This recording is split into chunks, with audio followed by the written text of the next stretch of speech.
ఆస్తులు, బిజినెస్లు. నా డబ్బులతో ఆయనకి క్వారీ వేయించాను, అది ఆయనకి తెలుసు. ₹1 పలస్ క్వారీ వేయించినప్పుడే ఆయన పేరుని వేసాను. నేనెందుకండి నా పేరు ఆ రోజు మరి అలాంటప్పుడు నేనే వేసుకోవాలి కదా. ఆయన ₹100 ఆ బిజినెస్లో పెట్టలే కదా.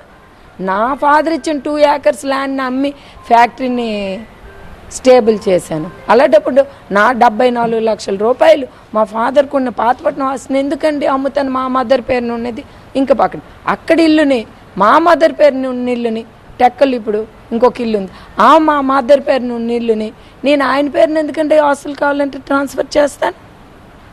ఆయన ఏదో ఫేక్గా మాట్లాడడం కాదు. అవన్నీ తీస్తే నేను బిజినెస్లు నాకు కావాలని అన్నానని అడగడం, భోజనం పెట్టడం లేదని అన్నానని అనడం, పదవులు కావాలన్నానని అనడం అన్నీ ఒక క్రియేషన్. ఆయన ఆత్మ మంచమే పడుకొని నిజాయితీగా, ఆయన ఏమైనా నిజాయితీగా ఫస్ట్ ఆఫ్ ఆల్ వాళ్ళ ఫ్యామిలీ బుర్ర పని చేయాలండి.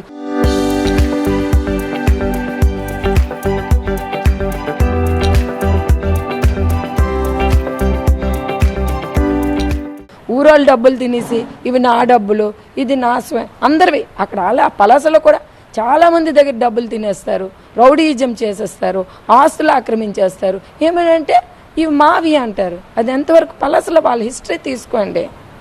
ఇది నా కష్టార్జితం అంటున్నాను, బట్ పలాసలో వాళ్ళ హిస్టరీ తీసుకోండి. వాళ్ళు ఎలాగ ప్రయోజకులు అయ్యారో హిస్టరీ తీసుకోండి. ఇదంతా ఎటు? ఆయన మీద హత్యయత్నం కూడా ఇంట్లో ఉండగా గతంలో నాపై హత్యయత్నం కూడా జరిగింది, డంబుల్ విసిరేశారని కూడా ఆయన చెప్తున్నారు. మొన్నది కూడా హత్యయత్నంగానే చెప్తున్నటువంటి పరిస్థితి. డంబెల్ ఎత్తే శక్తే నాకు లేదండి. ఒక డంబెల్ విసిరాలి అని అంటే కింద ఫస్ట్ ఫ్లోర్ ఇరిగిపోద్ది. నా స్ట్రెంత్ ఏటో, నా బాడీ ఏటో, నా చేయి ఫ్రాక్చరేనే అయిపోద్ది. నేను ఇలా డంబెల్ ఎత్తే పెయిన్ వచ్చేస్తుంది. నేనేం డంబెల్ ఇసురుతానండి? ఆయనకేం దెబ్బలు తగిలాయండి?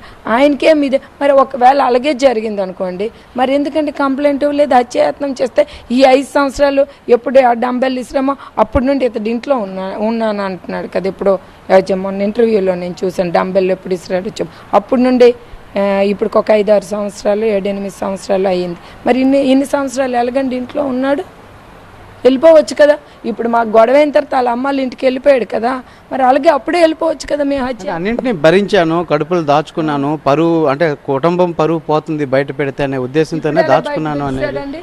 ఇప్పుడు ఎలా బయట పెట్టాడండి? అప్పుడు ఆలోచించినాడు, అప్పుడు కుటుంబం కోసం ఆలోచించినాడు. ఇప్పుడు ఎలాగండి మా కోసం బయట పెట్టాడు? ఇప్పుడు ఎలాగండి పిల్లల మీద దాడి చేస్తున్నాడు? ఇప్పుడు ఎలాగండి మామయ్య ఇప్పుడేమండి కడుపులో పెట్టుకోవడం లేదు? ఇప్పుడు ఎందుకండి నేను ఫస్ట్ ఎంటర్ అవుతాను అనలే కదా ఇంట్లోకి. అప్పుడు నా పిల్లలు ఎంటర్ అవుతాను అన్నారు కదా. ఏమండి కడుపులో పెట్టుకొని పిల్లలకి ఎంట్రన్స్ ఇవ్వలేదు?